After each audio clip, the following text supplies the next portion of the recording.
Cordial saludo. Bienvenidos de nueva cuenta a este su espacio de Córdoba Rosenou Asesores. Yo soy Joseph Córdoba Rosenou, abogado, especialista en Derecho Administrativo, antiguo inspector de policía, pero sobre todo su abogado ciudadano. Vamos a continuar con este título quinto en el cual hemos estado viendo las relaciones respetuosas con grupos específicos de la sociedad. Este grupo en particular existe hace mucho tiempo, sin embargo hay una relación, no vamos a entrar en vericuetos sociológicos, pero sí bastante tirante de algunos sectores de la sociedad a los pertenecientes a este grupo.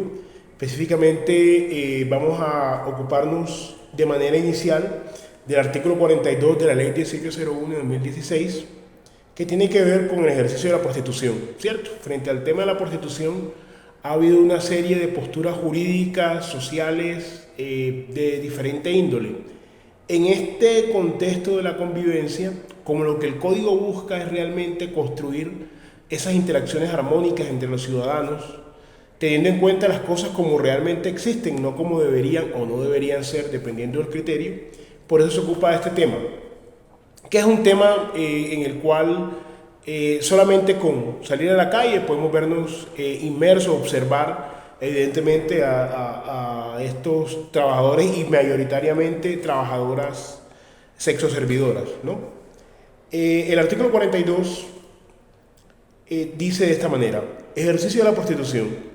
El ejercicio de la prostitución como tal no da lugar a la aplicación de medidas correctivas por razones de perturbación a la convivencia, toda vez que las personas en situación de prostitución se encuentran en condiciones de especial vulnerabilidad para ser víctimas de trata de personas, explotación sexual o feminicidios, todas formas graves de violencia de género contra población tradicionalmente discriminada, excepto cuando se incurren los comportamientos contrarios a esta. Acá la norma claramente nos señala que per se el ejercicio de la prostitución no implica una transgresión de la convivencia.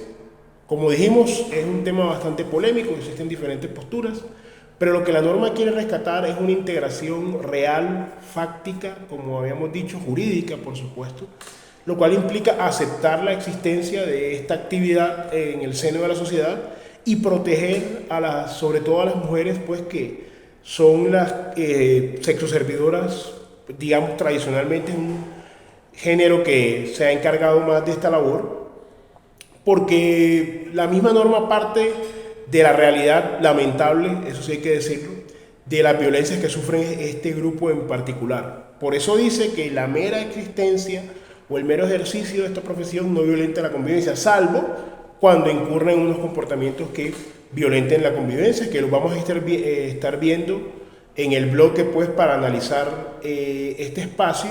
Sin embargo, es importante todas estas consideraciones para entender cuál es el marco normativo y como ciudadanos entender cuál es la dinámica frente a estos grupos y la protección que tienen también desde el ámbito del derecho a policía. Artículo 43. Requisitos de los establecimientos, inmuebles o lugares donde se ejerce la prostitución.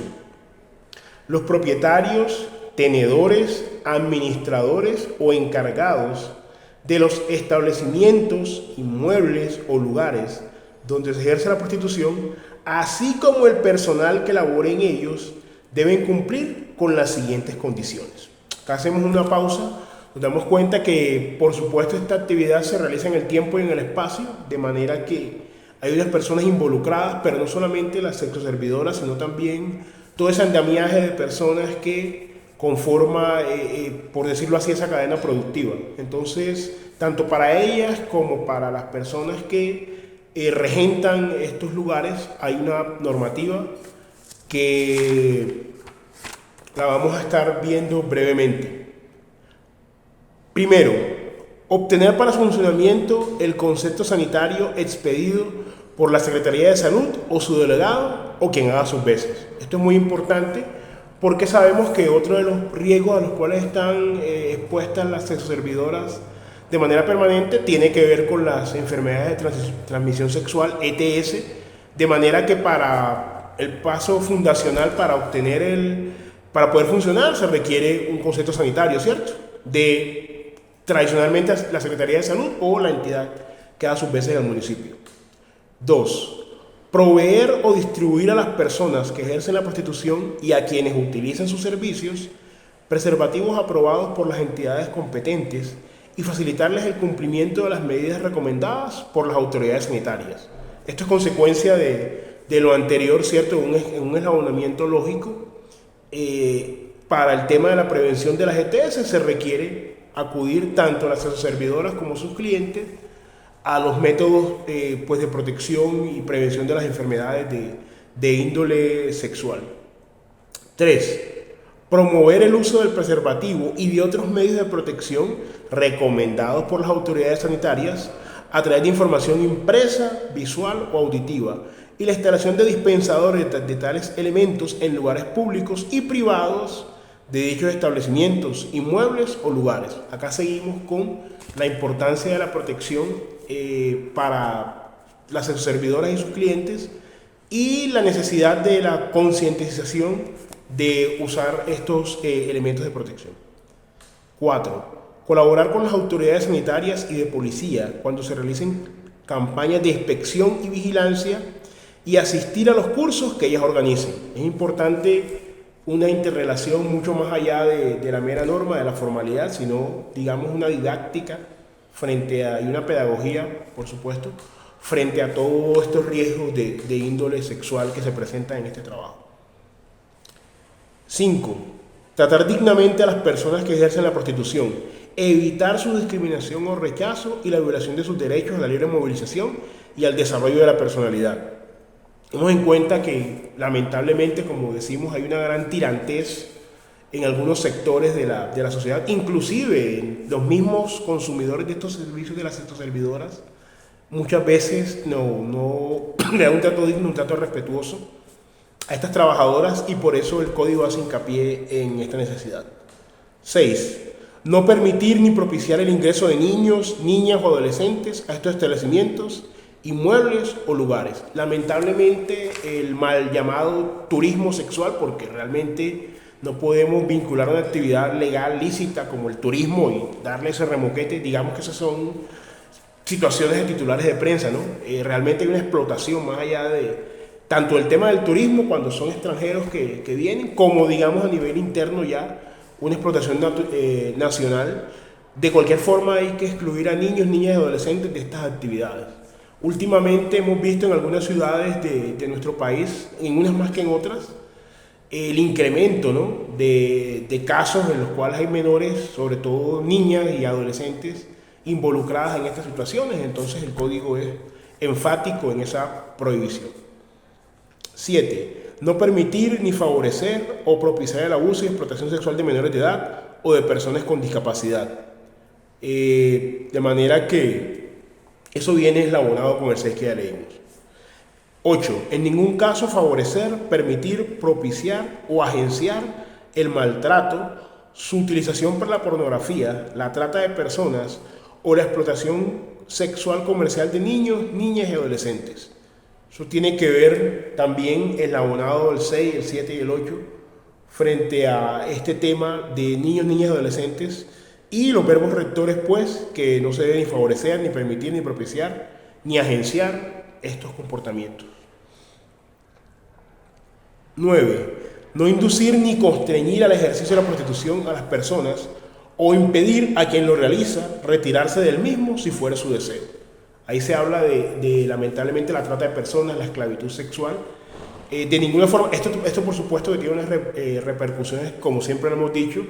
También hay muchos tipos penales que también pueden tener unas, por decirlo así, una contracara en comportamientos contra la convivencia, y una cosa no riñe con la otra. Es decir, acá lo que la norma está diciendo, al margen que esto se castigue penalmente como esclavitud sexual, que no se debe inducir ni constreñir a estas personas a permanecer, a ejercer la actividad o impedirles retirarles si es su deseo. Porque estas mujeres no son esclavas. 10. No mantener en cautiverio o retener a las personas que ejercen la prostitución. Esta es otra situación que lamentablemente se da, ¿no? Porque hay una explotación, por supuesto, de este índole, así que eso está prohibido y recordemos que también tiene una contracara penal con sus propias sanciones, ¿no? Ya en rigor y sus propias consecuencias. 11. No realizar publicidad alusiva a esta actividad en la vía pública, salvo la identificación del lugar en su fachada. Hay que entender, ¿no?, que la sociedad está compuesta por diferentes elementos y la promoción de estos sitios deben hacerse de una manera, cierto, discreta, ¿no? Y una manera que tenga que ver como más con el target, con el público objetivo que lo consume, que con toda la sociedad, porque no toda la sociedad participa de este ejercicio. 12. Velar por el cumplimiento de los deberes y comportamientos de las personas que ejercen la prostitución. Es importante, ¿no?, también, siempre con respeto, hacer ese acompañamiento a estas personas, ¿no?, para que se ciñan a las normas, sobre todo de índole sanitario. 13. Proveer los elementos y servicios de aseo necesarios para garantizar el cumplimiento de las medidas recomendadas por las autoridades. Esto es importantísimo, ¿no?, porque como estas enfermedades y en general las condiciones de aseo en las que se preste ese servicio son también importantes, ¿no? Por eso se prevé que sea un entorno sano. 14. Intervenir en caso de controversia entre las personas que utilizan el servicio y las que ejercen la prostitución para evitar el detrimento de los derechos de estas últimas. ¿Por qué se menciona este último punto como requisito para estos establecimientos?